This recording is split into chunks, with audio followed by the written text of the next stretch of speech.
फातिमा की रानी माँ, प्रभु यीशु की माँ, आसरा तू ही है माँ।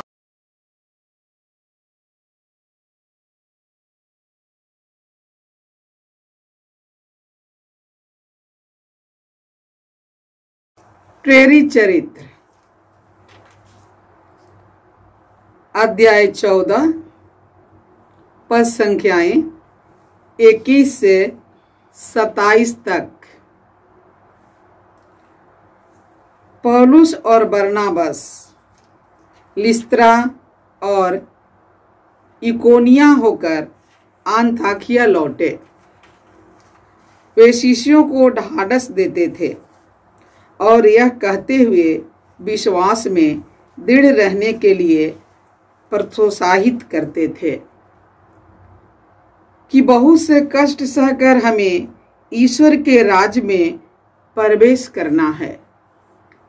उन्होंने हर एक कलीसिया में पुरोहित को नियुक्त किया और प्रार्थना तथा उपवास करने के बाद उन लोगों को प्रभु के हाथों सौंप दिया जिसमें वे लोग विश्वास कर चुके थे। वे पिसिदिया पार कर पाम्फिलिया पहुंचे और पेरेजे में सुसमाचार का प्रचार करने के बाद आतालिया आए। वहां से वे नाव पर चढ़कर अंताकिया चल दिए, जहां से वे चले गए थे और जहां लोगों ने उस कार्य के लिए जिसे उन्होंने अब पूरा किया था ईश्वर की कृपा मांगी थी।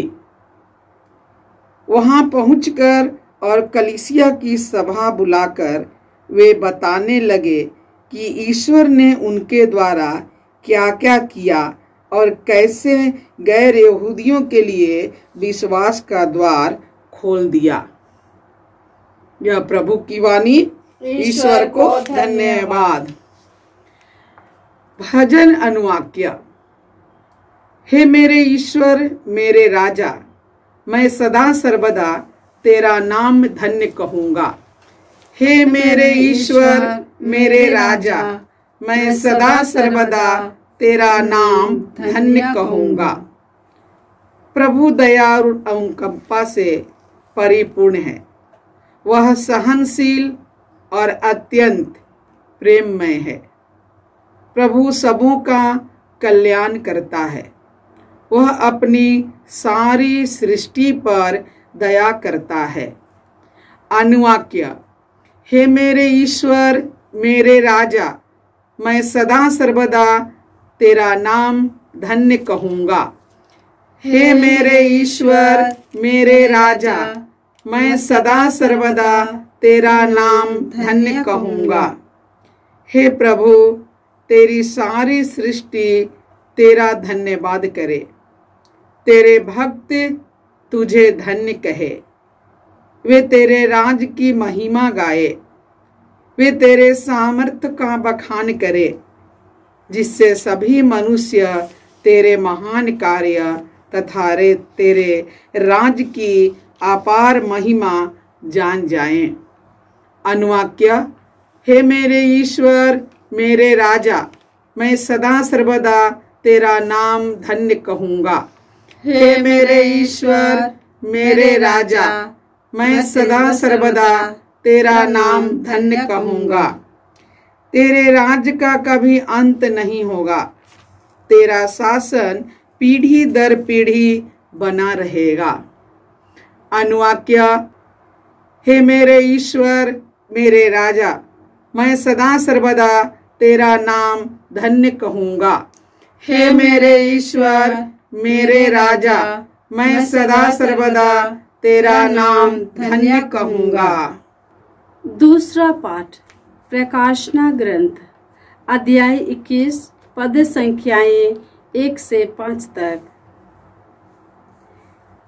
योहन कहता है, मैंने एक नया आकाश और एक नई पृथ्वी देखी। पुराना आकाश तथा पुरानी पृथ्वी दोनों लुप्त हो गए थे और समुद्र भी नहीं रह गया था। और मैंने पवित्र नगर नवीन यरूशलेम को ईश्वर के यहाँ से आकाश में उतरते देखा। वह अपने दूल्हे के लिए सजाई हुई दुल्हन की तरह अलंकृत था। तब मुझे सिंहासन से एक गंभीर वाणी यह कहते सुनाई पड़ी, देखो, यह है मनुष्यों के बीच ईश्वर का निवास। वह उनके बीच निवास करेगा, वे उसकी प्रजा होंगे और ईश्वर स्वयं उनके बीच रहकर उनका अपना ईश्वर होगा। वह उनके आंखों से सब आंसू पोंछ डालेगा। इसके बाद ना मृत्यु रहेगी, ना शोक, ना विलाप और ना दुख, क्योंकि पुरानी बातें बीत चुकी है। तब सिंहासन पर बैठने वाले ने कहा, मैं सब कुछ नया कर देता हूँ। प्रभु की वाणी। ईश्वर को धन्यवाद। जय घोष। alleluia, alleluia। यीशु ने कहा, मैं तुम लोगों को एक नई आज्ञा देता हूँ, जैसे मैंने तुम्हें प्यार किया वैसे ही तुम भी एक दूसरे को प्यार करो। alleluia। प्रभु आप लोगों के साथ हो और आपकी आत्मा के साथ। योहन के अनुसार प्रभु यीशु ख्रिस्त का पवित्र सुसमाचार। हे प्रभु तेरी महिमा हो। अध्याय 13 पद संख्याएं 31 से 35। यूदस के चले जाने के बाद यीशु ने कहा, अब मानव पुत्र महिमान्वित हुआ और उसके द्वारा ईश्वर की महिमा प्रकट हुई।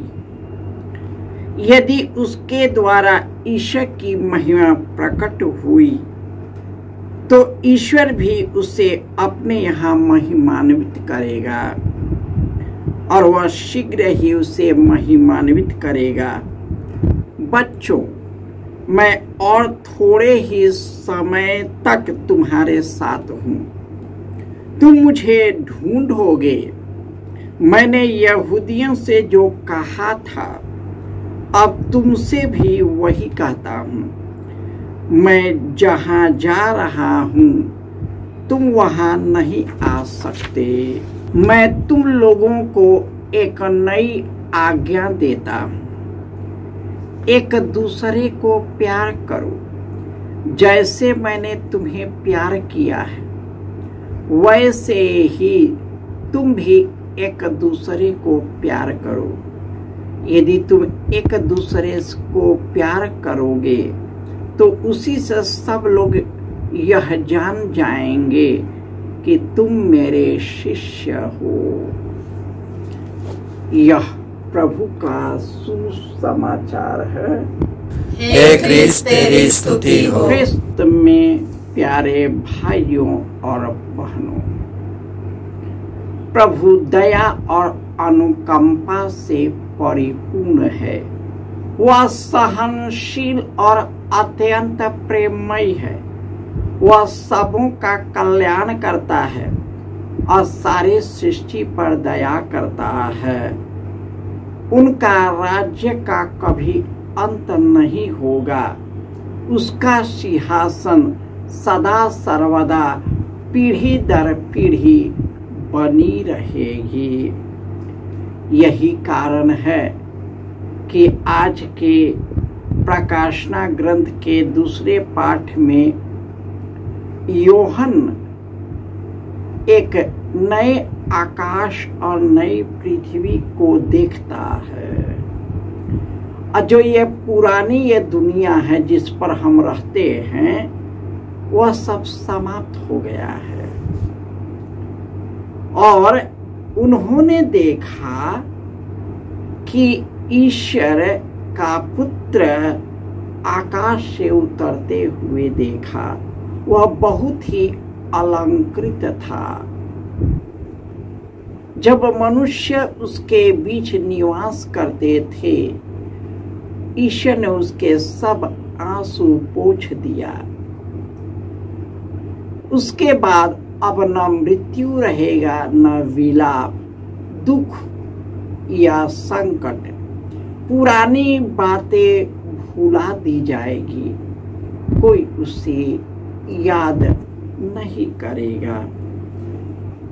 यही कारण है कि जब यूदस इस्करियोती जब यीशु के साथ विश्वासघात किया और जिसके कारण उसने आत्महत्या कर ली, उसके बाद यीशु का जब समय आया तो ईश्वर को धन्यवाद देता है। धन्यवादी प्रार्थना अपने पिता को प्रस्तुत करता है। यह महायाजक की प्रार्थना है। हे प्रभु, तेरा पुत्र महिमान्वित हुआ। अब उसके द्वारा ईश्वर की महिमा इस धरती पर प्रकट हो गया और ईश्वर उसे भी महिमान्वित करेगा जो मेरे पास आता है। और जहां मैं जा रहा हूं, शिष्यों से कहा कि तुम वहां नहीं आ सकते, बाद में तुम आओगे, परंतु मेरी आज्ञा है एक दूसरे को प्यार करो जैसे मैंने तुम्हें प्यार किया है। यदि एक दूसरे को प्यार करोगे तो उसी से लोग जान जाएंगे कि तुम मेरे शिष्य हो। यह दुनिया दुश्मनी फैलाना सिखाता है, एक दूसरे को तोड़ता है, शांति को भंग करता है, दुश्मनी पैदा करता है, अलगाव पैदा करता है, अपना लाभ ढूंढता रहता है और इस तरह इस क्षण भंगुर दुनिया के सुख में अनंत जीवन को गंवा देता है।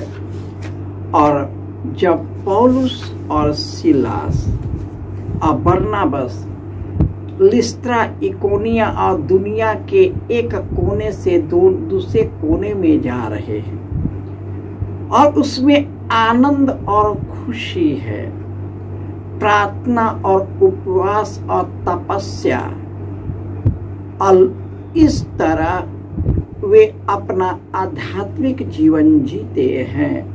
वे चलते रहते हैं एक जगह से दूसरे जगह, क्योंकि उनका प्यार लोगों के लिए उमड़ पड़ा है। जैसे यीशु ने कहा, एक दूसरे को प्यार करो जैसे मैंने प्यार किया है, उसी प्रकार पौलुस और सिलास अपने जीवन को बदलने के बाद एक नया जीवन बन जाता है। एक नए आकाश और नई पृथ्वी की सृष्टि होती है। उसके पुरानी दुनिया समाप्त हो जाता है, वह एक नया जीवन जीने लगता है, यीशु का अनुकरण करता है और यीशु के लिए मरने को तैयार है। उनके लिए यीशु को छोड़ दुनिया की सारी चीजें उन्हें कूड़ा और कचरा लगता है, क्योंकि यीशु ने उसके जीवन में महान कार्य किया है और यीशु हमारे और आपके जीवन में भी महान कार्य किया है। जब हम यीशु के साथ एक होते हैं तो हमारे अंदर में ईश्वर का प्रेम उमड़ने लगता है। हम ईश्वर की कृपा से भर जाते हैं और उन कृपाओं के द्वारा हम दूसरों के लिए कृपा का पात्र बन जाते हैं। तो आइए हम भी पौलुस और बरनाबस की तरह यीशु का अनुकरण करें और एक दूसरे को प्यार करें जैसे यीशु ने हम सबों को प्यार किया है। वह इतना प्यार किया है कि अपना प्राण सूली पर चढ़ा दिया है। हमारे पापों को, हमारे कुकर्मों को, दुष्कर्मों को अपने ऊपर ले लिया और हमारे लिए तड़प तड़प कर मर गया ताकि उनके द्वारा हमें जीवन मिले, बल्कि परिपूर्ण जीवन मिले। हम अपने संपूर्ण जीवन को यीशु को के चरणों में अर्पित करते हैं। अपने सुख दुख, हम अपने किए हुए सब कुकर्मों को प्रभु को चढ़ाते हैं। वही हमें नया बना देता है, क्योंकि ये ईश्वर का स्वभाव है। उसके द्वारा सब कुछ नया बन जाता है। पुरानी बातें भुला दी गई है और पुरानी बातें मिट गई है। आइए हम धैर्य पूर्वक ईश्वर के साथ यीशु में एक हो जाए, ताकि यीशु हमारे जीवन को अपने काबू में करे और यीशु हमारे और आपके द्वारा अपना विधान का कार्य करता रहे। जय यीशु।